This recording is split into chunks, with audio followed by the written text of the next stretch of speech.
Bonsoir et bienvenue dans Sport 10, votre magazine sportif qui traite de l'actualité sportive du département.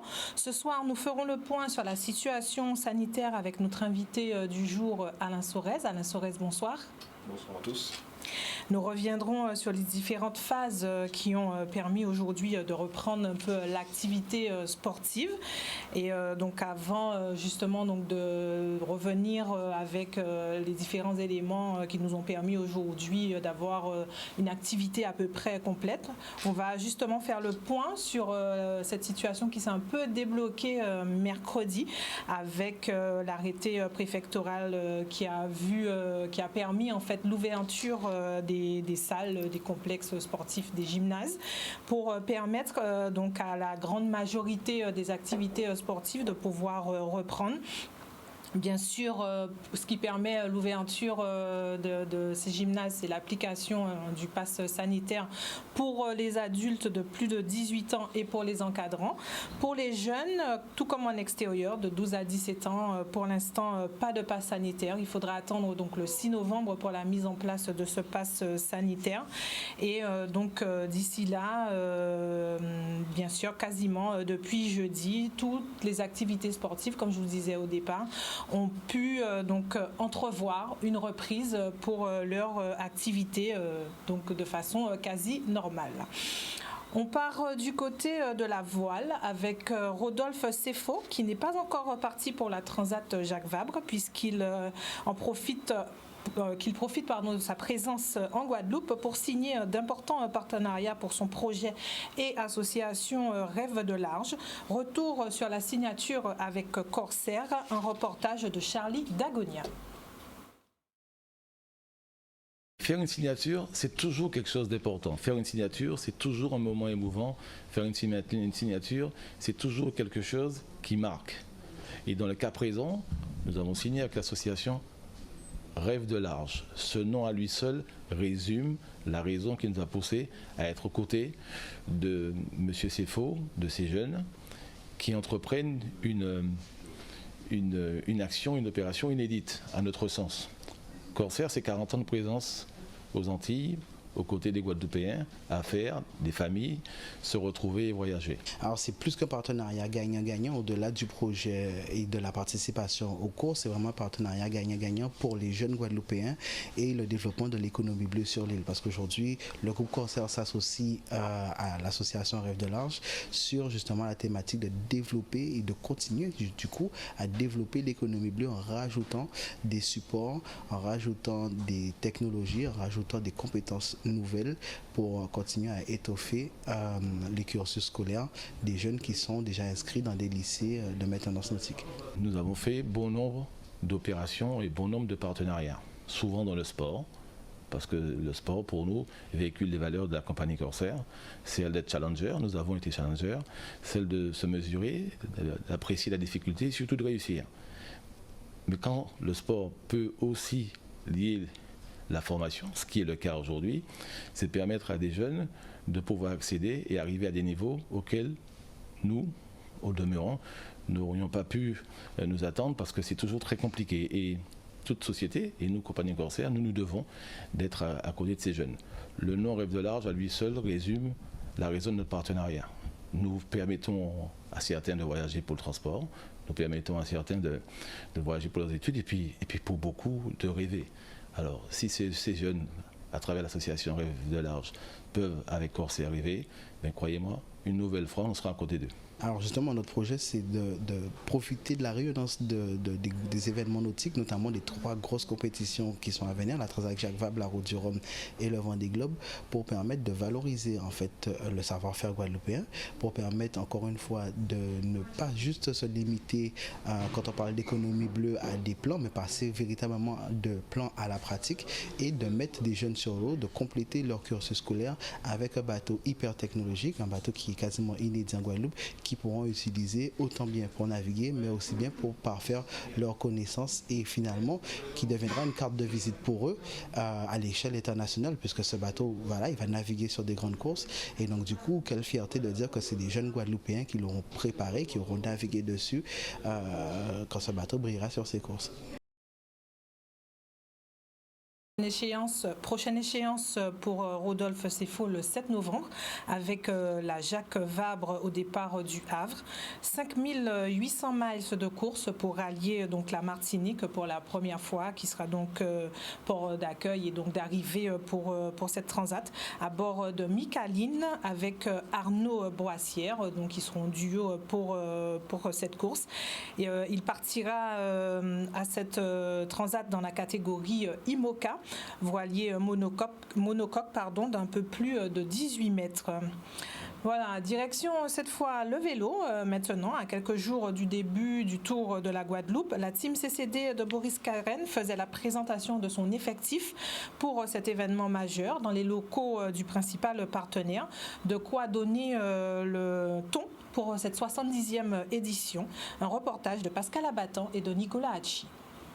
C'est important pour nous de pouvoir mettre en place une équipe compétitive pour représenter la Guadeloupe, pour représenter les partenaires qui nous aident et qui croient au projet, et essayer justement de donner une âme à ce club, une ligne directrice avec des résultats pour ainsi dire être la vitrine du club. Il faut savoir qu'un club cycliste fonctionne avec les partenaires.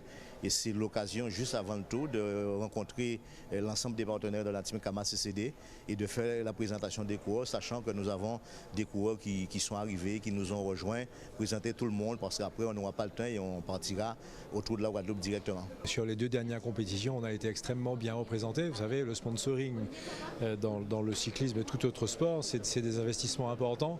Et quand on est représenté de cette manière, on est des sponsors heureux.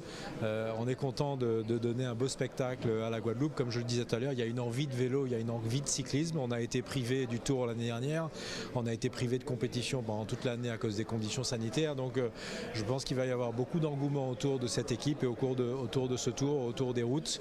Et ça nous promet un spectacle absolument magnifique pour le Tour. Et là, on va rentrer à l'hébergement jeudi, parce qu'on a encore quelques réunions d'organisation, les rencontrer, parce qu'on vient de reprendre le club, on est au charbon, il faut essayer de tout faire, parce qu'il ne faut pas oublier que nous sommes en train de préparer le Grand Prix Karen qui ne tardera pas. C'est beaucoup de travail, mais à partir de lundi, nous serons vraiment sur le Tour de la Guadeloupe, se consacrer au Tour, se consacrer à l'hébergement des coureurs et mettre en place les différentes stratégies que nous allons mettre tout au long de ce Tour de la Guadeloupe. Concernant les équipes invitées, oui, un très gros plateau avec des Panaméens dont 2 parmi eux qui font partie des meilleurs mondiaux. Ça va être une course très compliquée, un très gros niveau sur ce Tour de la Guadeloupe. Le retour de Vendée à signaler, le CC Tube qui vient avec un Axel Zingel qui passe chez Cofidis. Donc je pense que la course elle va pas être comme chaque année fermée avec 1 ou 2 équipes qui font la course, mais là on aura un gros plateau, des équipes qui connaissent pour la plupart la Guadeloupe avec leurs managers ou justement par des personnes sur place qui pourront les guider. Donc on attend un très beau Tour de la Guadeloupe. Une équipe donc du CCD emmenée par son emblématique leader donc que vous venez de voir, qui est déjà prête à en découdre avec leur adversaire durant cette semaine du Tour. Je vous rappelle les dates du 22 au 31 octobre. Et sachez également que vous pourrez suivre cette 70e édition du Tour de la Guadeloupe, bien sûr sur l'antenne de Canal 10. On va se tourner donc vers notre invité du jour, Alain Sorez-Heureux. Bonsoir. Bonsoir. Alors justement, comme je disais un peu en ouverture d'émission, les gymnases ont pu réouvrir donc depuis ce jeudi. C'était aussi important de pouvoir permettre à toutes les activités de reprendre on va dire le plus rapidement possible pour essayer de relancer un peu justement le sport où beaucoup de questions se posent en ce moment. Alors oui, notre démarche et notre philosophie, d'ailleurs, j'aime pas trop le mot rapidement parce que justement, il faut qu'on reste dans la patience, dans la méthode, mais il fallait que tous les sports puissent, si possible, démarrer au même moment et pour permettre aux clubs, aux associations, ligues et comités de faire cette offre sportive à tous les parents, à tous les jeunes et à tous les pratiquants en même temps. Nous avons pris du retard par rapport à la reprise au plan de relance au niveau national. D'ailleurs, hier, je disais à un collègue que hier, pendant que je regardais les informations au niveau national, qu'on voyait le président de la République avoir cette journée sportive avec des annonces, malheureusement, nous ne sommes pas encore dans le même tempo qu'au niveau national. Donc nous avons pris du retard à cause de la 4e vague et donc de ce confinement. Maintenant, il nous faut, avec méthode, avec prudence, mais aussi avec détermination, mettre les choses en place. Donc on n'avait pas compris le premier arrêté du préfet qui permettait au stade d'ouvrir et pas les gymnases. Maintenant, c'est chose faite, c'est tous les sports avec le pass sanitaire. Ensuite, progressivement, après les entraînements et les compétitions, nous sommes en train de voir aussi avec la préfecture d'enlever le huis clos, notamment pour les spectateurs, parce que s'ils ont leur passe sanitaire, ils peuvent aller, que ce soit les parents, encourager leurs enfants, les jeunes, et également aussi s'il y a une reprise de football, de basket, pourquoi ne pas permettre à ceux qui accompagnent, aux supporters avec passe sanitaire d'aller dans les tribunes. Donc c'est une philosophie au niveau national, on le sait, ce sont des mesures d'incitation à la vaccination. Donc pourquoi ici avoir toujours ce huis clos? Donc il y a de la prudence de la part de la préfecture, mais nous, par rapport à notre discours, par rapport au fait que nous voulons relancer toutes les disciplines en même temps, nous voulons également aussi permettre aux parents, aux supporters de bénéficier de cette reprise. Et je pense qu'il y a dans 15 jours, vous avez parlé du tour cycliste de la Guadeloupe, donc avec des arrivées, des départs à huis clos, mais il y a aussi des compétitions d'escrime à Petit-Bourg. Donc voilà, il faut essayer de s'adapter avec prudence et ensuite faire des programmations de reprise de compétition, là aussi avec beaucoup de prudence. Mais je pense que nous, au niveau du Cross Guadeloupe, nous entrons dans cette logique. Au niveau national, il y a deux choses pour cette reprise sportive. Le pass sanitaire d'un côté et le passeport aussi qui permet aux parents d'avoir une aide financière de 50 € pour inscrire, pour que tout un chacun puisse faire sa licence, renouvellement ou pas, 50 €. Donc ça aussi, il faut qu'on puisse bénéficier de ça, il faut que les clubs puissent participer à cette opération, inciter les jeunes, les moins jeunes, les parents à faire jouer le courrier qu'ils ont reçu pour le passeport. Et c'est comme ça que nous allons essayer de reprendre, parce qu'autour de nous, ça reprend dans le monde entier et nous ne sommes pas que des spectateurs. Alors justement, vous parliez du passeport. Par contre, est-ce que justement par rapport à la situation, par rapport à une reprise tardive chez nous, est-ce que par exemple ça date limite, puisque normalement c'était jusqu'au 31 octobre également pour pouvoir justement utiliser ce passeport, est-ce que éventuellement les associations sportives peuvent espérer, ou bien même à la limite les parents surtout, peuvent espérer de pouvoir bénéficier d'un délai supplémentaire pour pouvoir utiliser ce passeport, parce que contrairement aux autres où effectivement dès septembre, la reprise a pu se faire. Nous, on est en octobre et on commence vraiment à relancer un peu les activités. Donc, est-ce qu'éventuellement, on peut s'imaginer qu'il pourrait y avoir une prolongation? Alors, il y a déjà une première prolongation au niveau national, parce que là aussi, ça tardait à démarrer. L'objectif, c'est que ça démarre avec tous les moyens de communication qu'il y a au niveau national. Donc au 30 novembre, et maintenant nous sommes en train de voir s'il peut pas y avoir une petite prolongation pour l'outre-mer ou bien une adaptation pour les outre-mer qui ont connu une 4e vague. Mais pour l'instant, ça va jusqu'au 30 novembre. Donc c'est pour cela que dès la semaine prochaine et les jours à venir, nous allons cette fois-ci monter en puissance au niveau de la communication avec l'aide de la direction des sports de l'État pour essayer de remettre les choses à leur place, sachant que nous avons l'expérience de ce qui s'est passé dans les autres départements de France métropolitaine. Nous voyons qu'il y a un peu de réticence, il y a une période d'adaptation, mais quand même, après cette période d'hésitation, d'adaptation, il y a des chiffres qui repartent à la hausse en termes de retour vers l'activité des jeunes licenciés, et même le taux de vaccination chez les adolescents, c'est un peu un taux qui surprend un peu, mais ça prouve qu'il y a quand même une démarche volontaire de faire en sorte qu'il y ait cette reprise de la pratique sportive. Il n'y a pas que pour aller voir dans les stades, supporter les équipes premières, mais il y a également aussi cette volonté de passer par le pass sanitaire et la vaccination pour reprendre les activités sportives, parce que tout un chacun sait que ça participe quand même à l'épanouissement du jeune. Il y a aussi c'est un tout, hein, c'est global. Le pass sanitaire, c'est pour la culture, le théâtre, les bibliothèques, le cinéma, mais c'est également aussi. Donc c'est ce même pass sanitaire qui va nous permettre peut-être de reprendre petit à petit les choses normalement. Alors justement, c'est vrai qu'on fonde beaucoup d'espoir, mais on connaît aussi la situation complexe dans nos territoires, justement où le taux de vaccination n'est pas forcément très élevé, même chez les jeunes. Donc justement, est-ce que au 6 novembre, on sera déjà peut-être dans une phase suffisante pour se dire que les gens auront déjà confiance éventuellement pour pouvoir faire vacciner leurs enfants et pouvoir poursuivre cet élan justement de reprise, ou peut-être à ce moment-là qu'il y aura aussi peut-être une cassure à envisager, donc du coup aussi gérer ces deux aspects-là pour les clubs? Oui, c'est-à-dire que ce que nous constatons, c'est effectivement il y a un temps d'hésitation, et ça varie d'un pays à l'autre, et même en France, ça varie d'une région à l'autre, et même au sein même d'une région. Par exemple, ils ont fait des études à Marseille où on voit que certaines banlieues à Marseille sont moins vaccinées que l'ensemble de Marseille, et que Marseille était moins vaccinée qu'à Paris. Mais je pense que là aussi, le regard du sportif, c'est de nous dire, d'ailleurs c'est ce qu'ils ont fait au Paris Saint-Germain à Paris, ça a été rapide, que ce soit pour les joueurs du Paris Saint-Germain et ensuite les supporters. Ensuite, les Marseillais étaient obligés de suivre. Donc voilà. Donc je pense que petit à petit, il y a cette pédagogie. Il ne faut pas désespérer. Il faut de la pédagogie, il faut de la responsabilité.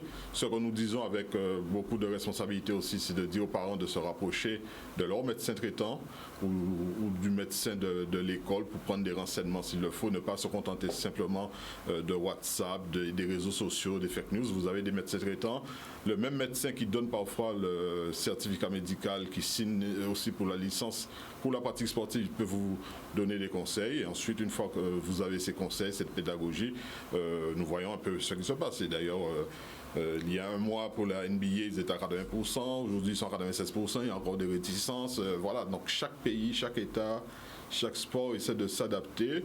Et le témoignage qu'on peut apporter à tous nos sportifs, c'est-à-dire qu'il faut regarder à la fois la pratique, il faut regarder aussi les compétitions nationales, les compétitions internationales. Nous recevons déjà un début de compétition internationale, même dans notre zone Caraïbe, en plus du pass sanitaire qui est exigé parfois pour l'avion, mais une fois sur place aussi, il y a le pass sanitaire, il y a même parfois, en plus du pass sanitaire, il y a des contrôles tous les jours, tous les 2 jours selon la compétition. Donc je pense que malheureusement, il faut pour l'instant s'adapter à ces protocoles sanitaires à tous les niveaux, malheureusement amateurs, professionnels, et ensuite les conséquences financières et les conséquences sur la pratique aux ligues, aux associations de s'adapter, et on va essayer de trouver les aides qu'il faut pour permettre à tout un chacun de retrouver la pratique.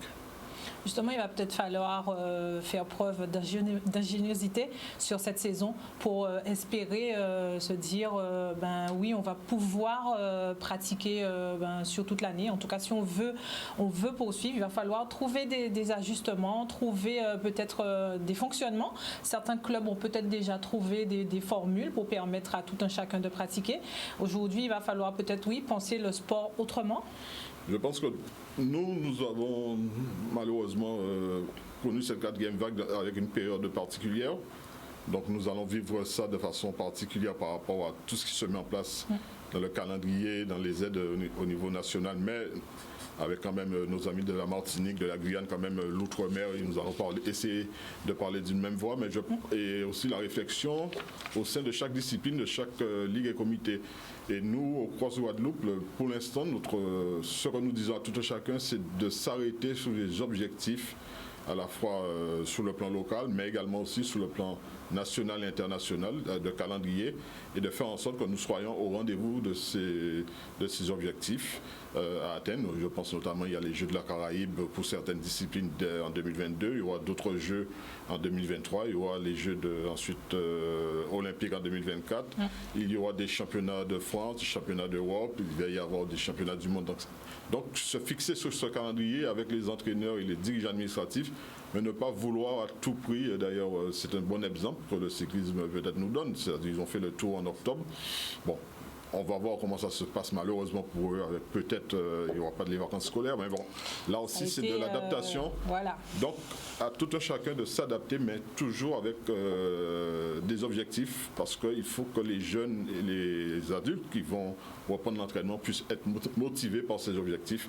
Et malheureusement ou heureusement, pour participer à ces compétitions nationales ou internationales, il faut le pass sanitaire. C'est ça, c'est-à-dire qu'effectivement, même si au niveau local aujourd'hui, on se dit qu'on veut reprendre une activité, mais qu'on soit engagé dans des compétitions, par exemple pour le foot, il va bientôt y avoir donc la Coupe de France, le Tour de Coupe de France, c'est aussi des événements qui concernent d'autres activités. Ces athlètes-là sont obligés effectivement d'avoir un pass sanitaire, pas forcément vaccination, mais en tout cas, même si c'est un test antigénique ou PCR, il va falloir tout de même avoir cet outil pour pouvoir envisager de sortir ou même de voyager. Donc c'est aussi la conception du sportif qui est complètement chamboulée également. Oui, surtout qu'à l'heure où nous parlons, même ceux qui disent qu'il faut apprendre à vivre avec, ça se guérit, mais le constat que nous faisons au niveau sportif, c'est que justement on vit avec et on s'adapte avec, mais il y a des protocoles sanitaires très stricts. Tout le monde a été surpris, on voit quelqu'un entrer qui empêche un match FIFA Brésil-Argentine avec des millions de téléspectateurs en direct de se dérouler. Donc on peut se poser la question, là il va y avoir un championnat de France, mais avec des joueurs même championnat d'Angleterre, des joueurs qui ne peuvent pas jouer avec leur club parce qu'il y a une période de quarantaine parce qu'ils reviennent d'Amérique du Sud. Donc voilà, donc il y a beaucoup de contraintes dans le monde entier et que nous, en tant que sportifs, nous sommes obligés de dire à tout un chacun que c'est une situation globale. De la même façon que nous avons des entreprises partenaires du sport qui sont en difficulté, nous avons peut-être des pratiquants qui ont perdu leur travail, ça aussi, donc il y a l'aspect social. Donc nous adaptons dans le cadre d'une société avec une vision globale. Mais nous disons que notre rôle, c'est d'encourager à la pratique parce que, comme ça repart en France, ça repart dans le monde entier en attendant des jours meilleurs, je l'espère, mais pas pire, parce qu'on ne sait jamais. Là aussi, il faut que chacun puisse penser à son attitude, parce que jusqu'à maintenant, nous ne sommes pas sûrs est-ce que ça va vraiment s'améliorer. Donc, tant mieux si ça s'améliore. Donc, prenons exemple sur ce qui se passe avec le sport international. Donc, nous avons beaucoup d'informations à ce niveau-là. Et nous disons à tout un chacun, par contre, ne pas se précipiter et surtout de respecter les gestes barrières, de respecter les autres. Et ça signifie d'ailleurs pour les jeunes et les moins jeunes, les sportifs, c'est-à-dire que vous allez en compétition, mais ce que vous faites en dehors de la compétition, en dehors des entraînements, ça vous engage aussi vis-à-vis de celles et ceux qui sont avec vous en compétition. Donc le samedi soir, vous n'êtes pas entièrement libre, il n'y a pas de liberté individuelle, il y a une responsabilité collective à avoir, parce que, et même dans le foot, si on gagne, il n'y aura pas une même troisième mi-temps que si c'était en 2019. Donc à chacun de prendre ses responsabilités si justement on aime ce qu'on fait et on veut continuer à faire ce qu'on aime. Aujourd'hui, c'est un bel exemple du coup qu'on a avec justement le comité régional de cyclisme qui s'est battu justement pour pouvoir reprendre et qui justement arrive à montrer que donc plus ou moins avec des adaptations que ça peut fonctionner. Donc aujourd'hui, ils ont déjà sur 2 week-ends ils ont pu organiser donc des courses et les choses se sont bien déroulées. On arrive sur le Tour, donc un grand événement. Donc c'est vrai que c'est aussi, il faudrait peut-être encore quelques autres modèles pour montrer que oui, on peut y arriver.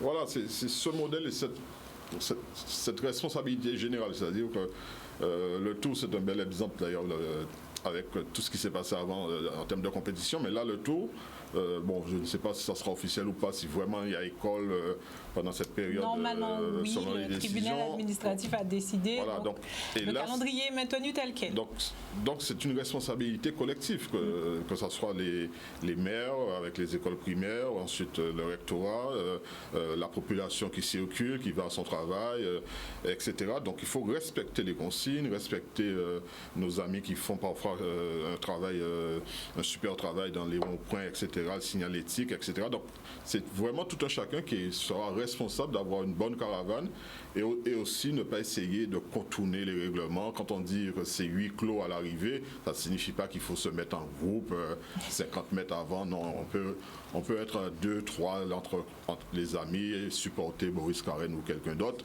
et ne pas simplement pour ne pas ensuite envisager parce qu'il va y avoir un commissaire international, il y a aussi donc les autorités préfectorales, donc tout un chacun doit être responsable, se mettre en famille peut-être, au bord de la route, supporter, donner ce qu'il y a à donner comme d'habitude, mais sachant que nous ne sommes pas en 2019 malheureusement, et donc il faut s'adapter. C'est une responsabilité individuelle, mais au service de notre collectivité, au service de la Guadeloupe. Parler de responsabilité, on en vient aussi pour justement le contrôle du pass sanitaire. À un moment donné, la question aussi s'est beaucoup posée. Qui doit faire ce contrôle? À qui la responsabilité? Donc aux gestionnaires des infrastructures, aux clubs. Là aussi, c'était donc une grosse question. Comment on va faire? Donc au final, la responsabilité, entre guillemets, la gestion va être faite par les clubs. Ça aussi, ça va être un autre souci. Est-ce que, voilà, ça implique aussi un investissement de la part de l'éducateur qui vient pour justement faire son entraînement, à qui on va demander un supplément, remplir un document, contrôler donc les documents, télécharger une application. Donc, tout ça aussi, du coup, est-ce que ça peut être un frein ou bien au contraire, aujourd'hui, on est dans des dispositions ouvertes à ça et prêts à assumer tout ce que ça implique? Alors l'avantage de la Guadeloupe avec ce confinement, cette 4e vague, c'est que nous avons vu, nous avons les éléments de ce qui se passe dans les autres régions françaises. Alors pour le pass sanitaire en lui-même, très tôt, il y a eu des discussions, donc l'ensemble des associations de collectivités, d'élus, gestionnaires d'infrastructures ont décidé qu'il y avait une convention additionnelle à faire signer par l'association qui est responsable du contrôle et de la mise en place et du contrôle du pass sanitaire. Donc ça, c'est la première chose. Ensuite, la deuxième chose, c'est que dans la pratique, que ce soit pour les entraînements, un contrôle a priori le premier jour, ensuite au fur et à mesure, mais c'est l'entraîneur ou bien le responsable de la catégorie ne fait pas de contrôle tous les jours, sachant que par contre, ça ne signifie pas qu'il faut laisser n'importe qui entrer parce qu'à tout moment, il peut y avoir par contre contrôle de gendarmerie ou contrôle administratif de la part de la préfecture.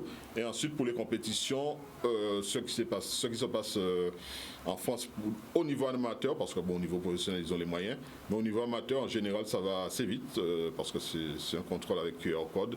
Et en général, c'est comme lorsqu'on interdit, d'ailleurs, parfois, c'était même dangereux à l'époque où j'étais responsable du foot, lorsqu'on interdit d'entrer avec une bouteille au stade. Donc voilà, c'est ce genre de contrôle. Mais je pense que là aussi, on n'ira pas jusqu'au drame que certains pays d'Europe ou même aux États-Unis, il y a des drames parfois. Mais je pense que tout un chacun doit être responsable et ça peut se faire facilement. En tout cas, ça se fait rapidement et facilement avec l'application et le QR code. Comme ça se fait actuellement au niveau du cinéma, dans certains restaurants. Donc à ce niveau-là, en France, le problème pour l'instant ne s'est pas posé en termes d'inconvénients. Il y a juste à mettre en œuvre au niveau du sport amateur et apparemment ça fonctionne bien. On verra donc. Non, on verra donc. C'est à la pratique et je pense que c'est une responsabilité parce que dans certaines, nous avons assisté par exemple à des finales, notamment en futsal, il fallait écrire le nom de la personne, de celles et ceux qui entraient pour le suivi au cas où. Mais bon, je pense qu'effectivement, maintenant, tout chacun est habitué avec son portable, QR code, etc. Ça peut aller très vite. Alors, en plus, il y a pas, ici, ce n'est pas la grande foule. À la limite, c'est un quart d'heure ou une demi-heure en plus. C'est-à-dire, je vais regarder un match de foot, de basket, je prends un quart d'heure de plus pour être sûr d'être au début du match. Je vais être au début du match. Tandis que si vous voulez aller regarder Paris Saint-Germain ou l'OM, alors là, c'est sûr que ça vous coûte, dans la même organisation, ça vous coûte maintenant 3 heures de temps au lieu de 2 heures de temps. Donc voilà, il faut. Parce que il y a plus de contrôle. Et en plus, parfois on l'oublie, en dehors de ce pass sanitaire, nous sommes en Vigipirate, je crois, donc en principe, dans les grandes manifestations aussi, il y a la fouille, en principe, parce que nous sommes toujours, nous étions en alerte Vigipirate plus ou moins renforcée, donc voilà, c'est un tout et on s'est adapté aussi. On a fêté, je crois, les 20 ans du 11 septembre. Après le 11 septembre, beaucoup de personnes râlaient parce qu'il y avait plus de contrôle. Il fallait pratiquement se déshabiller pour prendre l'avion. Il y a eu du contrôle laser où on ne savait pas qu'est-ce que la personne voyait. Enfin bref, on s'adapte en fonction de la situation. Malheureusement, c'est la société, c'est la civilisation qui veut ça. Est-ce qu'on pourra se dire qu'on est dans cette phase un peu comme donc, la phase 2 du déconfinement, donc on va dire qu'on est dans la phase 1 de reprise du sport. Est-ce qu'on pourra se dire vraiment que les choses sont en bonne voie à partir du moment où le pass sanitaire sera en vigueur pour les jeunes et que les tests ne seront plus gratuits pour les adultes? Est-ce qu'à ce moment-là, on pourra se dire vraiment, si les choses perdurent, que oui, on est sur la bonne voie? C'est-à-dire que nous, le regard du sport, maintenant que nous avons du recul par rapport à depuis mars 2020, d'ailleurs, certains secteurs se disent, même au sport, on peut se dire que nous n'avons pas été cluster et pourtant nous sommes sanctionnés. Non, ce n'est pas une sanction. Et c'est pour ça que j'appelle à une responsabilité collective. Toute la population, nous sommes tous les mêmes acteurs dans un secteur ou dans l'autre. Les joueurs de foot, de basket sont également aussi parfois les carnavaliers. Les parents, les amis, ça fait longtemps que peut-être nous n'avons pas fêté la vraie Noël. Donc, et c'est pour bientôt. Donc la Toussaint, c'est familial. Donc la responsabilité est individuelle, mais au service de la collectivité. Donc le sport, j'appelle à prendre du temps, de la patience, mettre les choses en place, ne pas se précipiter. Petit à petit, on fera des compétitions pour les jeunes, ensuite pour les seniors, on va essayer de programmer cela.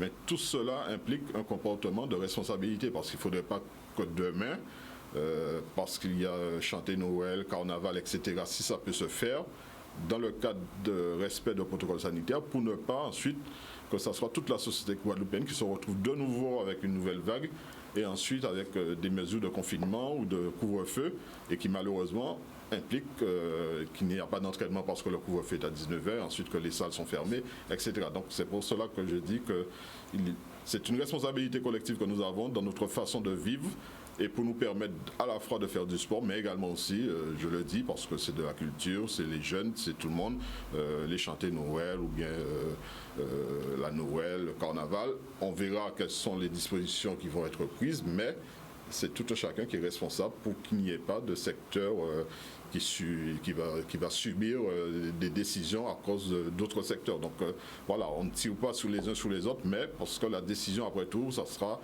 ou les stades fermés, ou les gymnases fermés, ou les restaurants fermés. Voilà, donc c'est l'économie, c'est la société. Et c'est pour cela que je dis qu'on peut comprendre tout un chacun. Il y a effectivement la liberté de tout un chacun, les parents vis-à-vis des enfants, mais à un certain moment, nous vivons en société. Donc, essayons de réfléchir, essayons de prendre les bonnes décisions pour notre enfant qui ne peut pas s'isoler.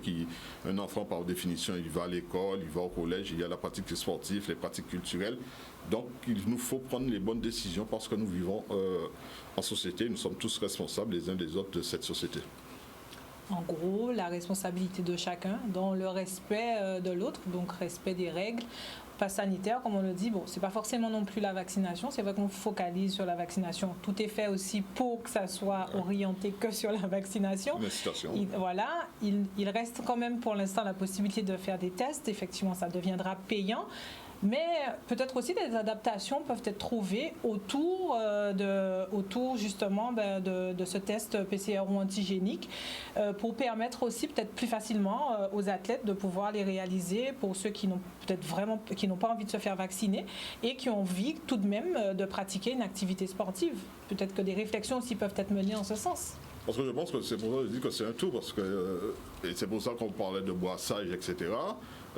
Effectivement, comme on dit, il peut y avoir un entraînement de le groupe carnavalex, entraînement au basket, entraînement au foot. Donc, c'est à chacun de prendre sa responsabilité. Et, malheureusement, la personne ne peut pas venir et dire moi je vais bien, je suis négatif. Mais bon, ça ne suffit pas. Il faut bien qu'il y ait des preuves pour que tout le monde puisse, en toute sécurité, faire toutes les activités les unes à côté des autres avec des jours différents.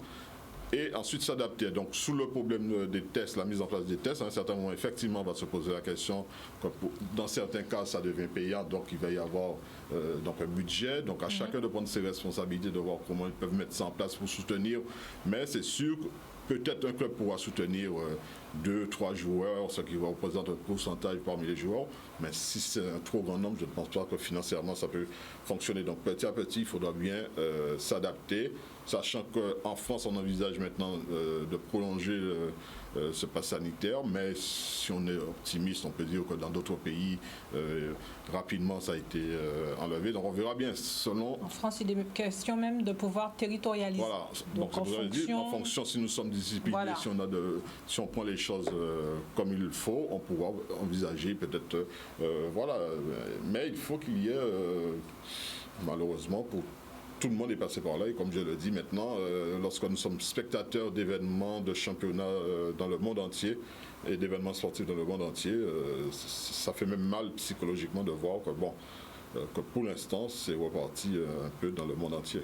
Et même si les Jeux Olympiques, c'était à huis clos, il va y avoir les Jeux Olympiques d'hiver à huis clos, c'est une décision du gouvernement chinois pour les étrangers, mais chaque pays assume ensuite ses décisions.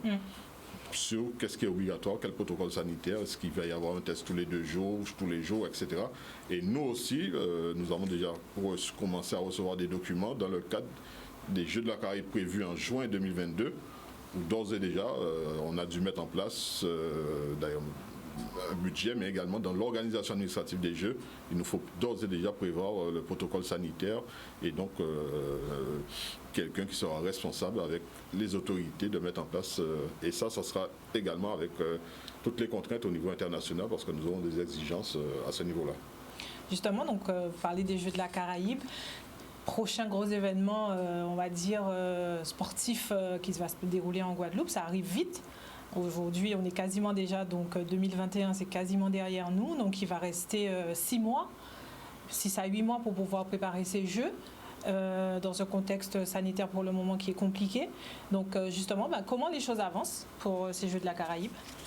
Donc le coup de boost que nous avons eu, c'est d'avoir donc de la part du ministère des Sports le label, la classification de ces Jeux comme grand événement sportif international sur le territoire national, ce qui nous permet d'avoir à la fois le soutien financier et technique du ministère des Sports, mais également aussi l'accompagnement qui va avec, ce qui va faciliter les choses, ne serait-ce que pour les visas, par exemple, c'est des trucs aussi simples, et aussi nous avons cette coordination, donc ministère des Sports, nous aurons aussi l'aide de CNOSF, l'aide du COJO Paris 2024, et ensuite celles et ceux qui sont expérimentés au niveau de la Caraïbe, qui constituent le staff qui contrôle et organise aussi les Jeux au-dessus, donc ou à côté du comité d'organisation locale. Donc je pense qu'à ce niveau-là, malgré le confinement, malgré les problèmes, nous n'avons pas baissé les bras. Au contraire, nous avons continué à faire les dossiers, à faire avancer les choses.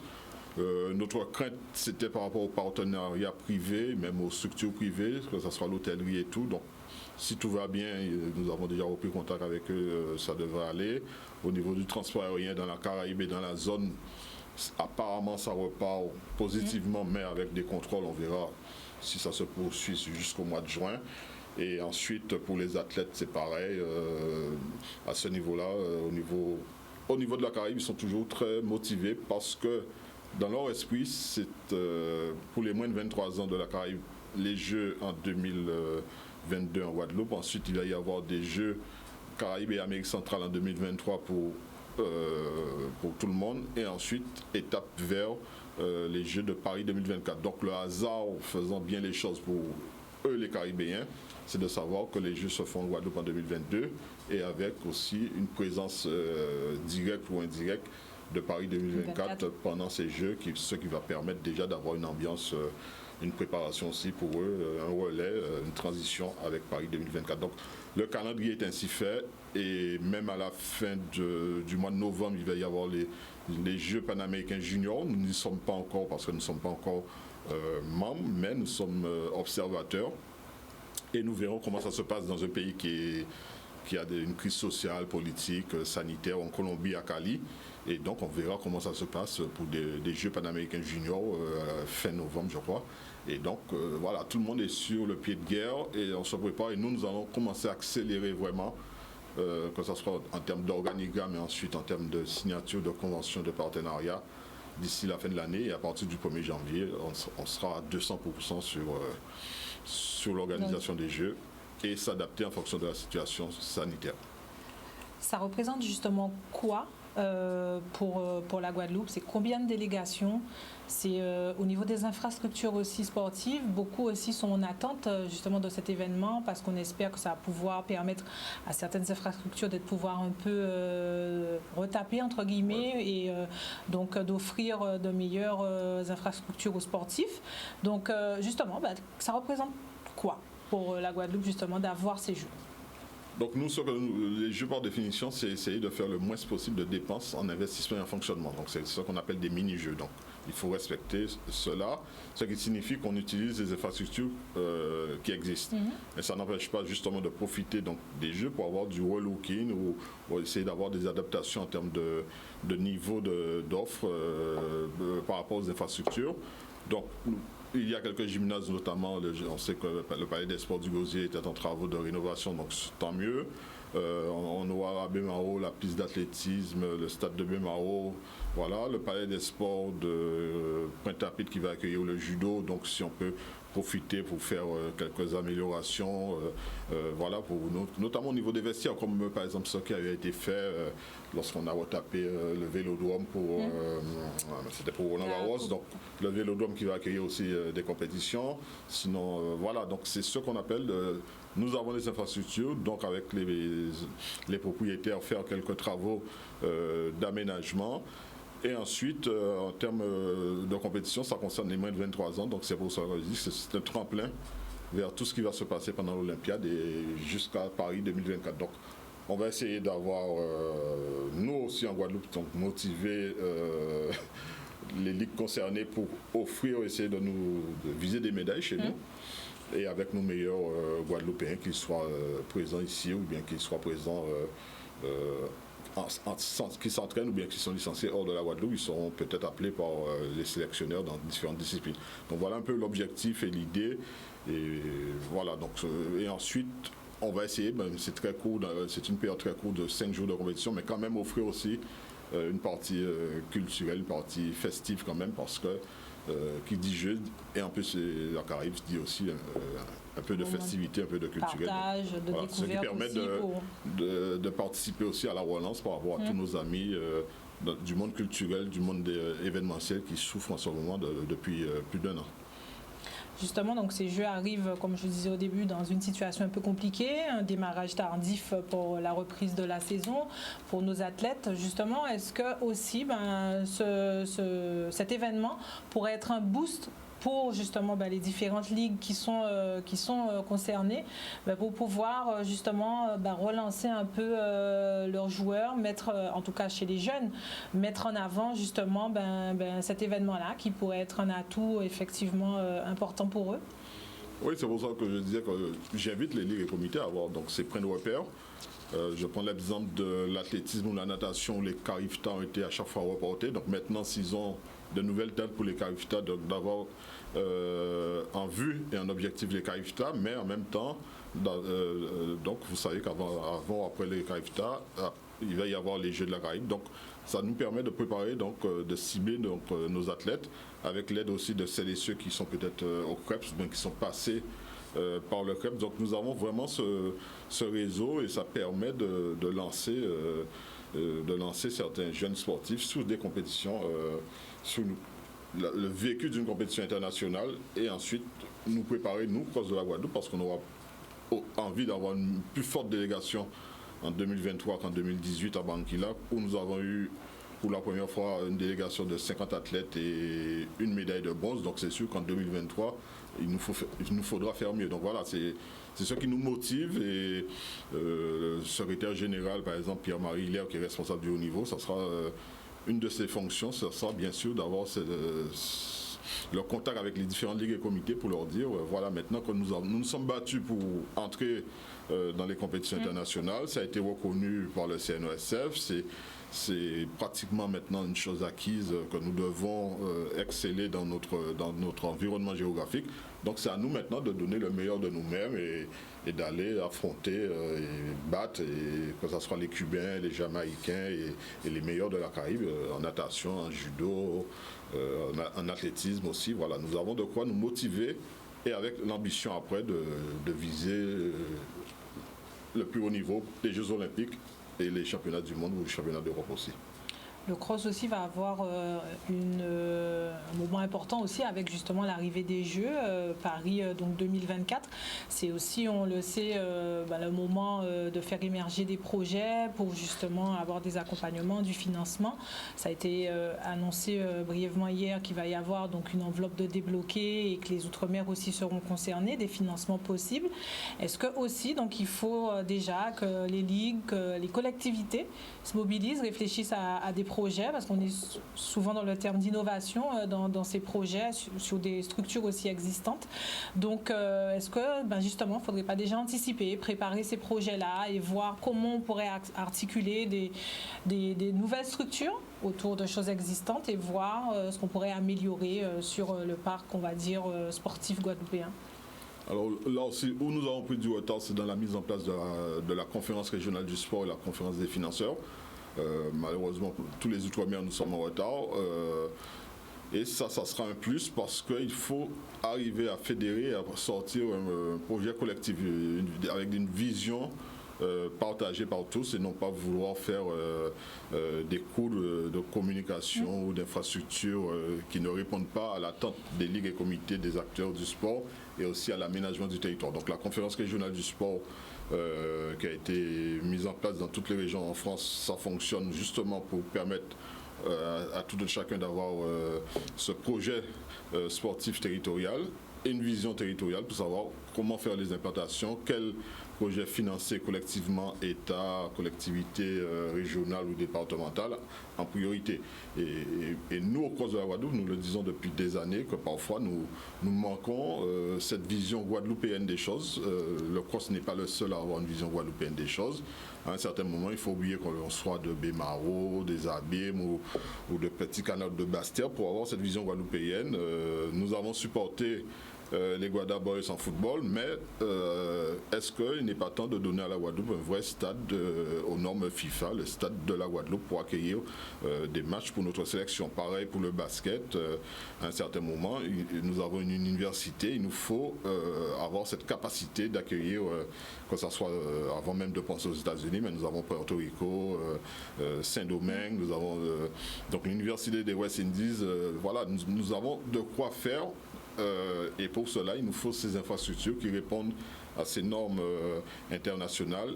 Donc il nous faut à la fois beaucoup de rénovation, quelques constructions. C'est pour ça que nous soutenons très activement, par exemple, un bassin 10 couloirs, un bassin olympique à la piscine intercommunale. Donc c'est à la fois pour la piscine, mais ça peut être juste à côté pour le lycée de Mainbridge. Donc c'est cette vision globale que nous défendons. Et que malheureusement, même sous prétexte de confinement, notre déception, c'est qu'en 2021, il n'y a pas eu suffisamment de dossiers par les collectivités.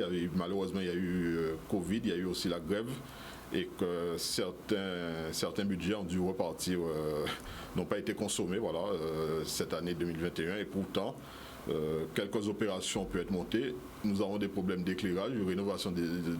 On aurait pu avoir un plan pour l'ensemble des éclairages de tous les terrains de football nouvelle génération, parce que c'est plus que la mode. C'est une obligation maintenant d'avoir cet éclairage écologique, donc voilà, qui nous permet de réduire de 40% une commune en difficulté financière. Quoi de mieux que d'avoir des éclairages qui réduisent de 40% la facture. Donc, malheureusement, il y a eu très peu de collectivités qui ont fait ce plan de relance avec développement durable, éclairage, etc. Donc maintenant, comme je l'ai dit hier, on a entendu, j'ai déjà eu quelques remontées de la part de mes collègues au niveau national sur ce qui a été annoncé par le président Macron, mais l'idée qui va présider à tout cela, c'est d'avoir des projets concrets et qui répondent à une clientèle, à un public. Exactement. C'est-à-dire qu'il ne faudra pas, sous prétexte que le maire est macroniste, vouloir avoir le terrain de basket 3-3. Non. Il faudra que le terrain de basket 3-3, à la fois le politique propose le terrain et l'infrastructure, mais également aussi en coordination avec la Ligue de basket pour répondre à un public qui en a besoin. Donc voilà, c'est cette vision-là qu'on attendra de la Guadeloupe. Si la Guadeloupe doit avoir 4 projets ou 5 projets sportifs dans le cadre du plan du président Macron, il faudra que ce soit des projets guadeloupéens avant tout et non pas vouloir faire un coup politique et aller implanter quelque chose où il n'y a pas ce public. Donc il faut avoir cette vision globale et c'est ce qu'on va nous demander de plus en plus maintenant pour porter et financer des projets. Il est même question, donc justement après ce qui a été évoqué hier, d'avoir du 100% finançable en tout cas sur ce qui est subventionnable au niveau des Outre-mer. Donc il faudrait vraiment profiter de cela et justement pouvoir faire émerger donc ces projets en toute cohérence. Je pense que ce serait bénéfique pour les sportifs. C'est ce que nous avons soutenu comme argument pour essayer, lorsqu'on nous a critiqué la Guadeloupe, vous n'avez pas assez de projets, on a dû faire remonter le fait que nous avons beaucoup de collectivités actuellement dans le rouge. Donc si vous voulez vraiment nous aider pendant quelques années, donnez-nous du 100%. Apparemment, nous avons été entendus. Maintenant, il faudra que ce soit vraiment des projets portés et au service du mouvement sportif avant que ce soit des opérations purement politiciennes. Merci Alain Sorez donc d'être venu passer ce petit moment avec nous dans Sport 10. Donc c'était avec plaisir. Je pense qu'on a fait un petit peu le tour sur toutes les questions qui inquiètent un peu tout le monde en ce moment. Donc voilà, mais sachez donc comme je disais en début que voilà, les activités sportives en tout cas ont pu reprendre depuis à peu près 2 semaines. Aujourd'hui sont les gymnases qui sont réouverts. Donc on verra bien ce que ça va donner et puis on attend en tout cas pour l'instant possibilité de reprendre pour les différentes activités sportives. Avant de nous quitter, sachez que donc le Dugazon Sporting Club organise le tournoi, une nouvelle édition des Petits As, donc du tournoi qualificatif donc du 20 octobre au 5 novembre, compétition qui concerne les catégories d'enfants de 11 à 14 ans. Filles et garçons, donc n'hésitez pas à inscrire vos petits champions en vous rapprochant du club, plus précisément en contactant Emeric en composant le 06 90 72 05 75. Je répète, 06 90 72 05 75. Sachez que ce tournoi est également organisé pour les 15-18 ans, mais il n'est pas qualificatif pour donc les petits as. Voilà. On a fait le tour. Monsieur Sorez, vous voulez rajouter quelque chose? Alors juste avant de dire bonsoir, une pensée particulière pour toute la famille du sport automobile. Oui. Alors c'est un bon courage pour tout ce qui est prévu pour relancer le sport automobile. Notamment, il y a du karting à Pointe-à-Pitre et les autres courses, mais également beaucoup de courage donc à la famille du pilote décédé et à toute la famille du sport automobile que le Cross de la Guadeloupe a toujours accompagné. Tout à fait, une pensée effectivement accompagne sa famille. Voilà, nous arrivons donc au terme de cette édition et nous vous donnons pas rendez-vous la semaine prochaine, puisqu'à la place, bien sûr, ce sera donc le cyclisme avec l'ouverture donc de ce Tour de la Guadeloupe, 70e édition. Et donc, je vous dis à très très vite pour un nouveau numéro de Sport 10. Bonne soirée à vous.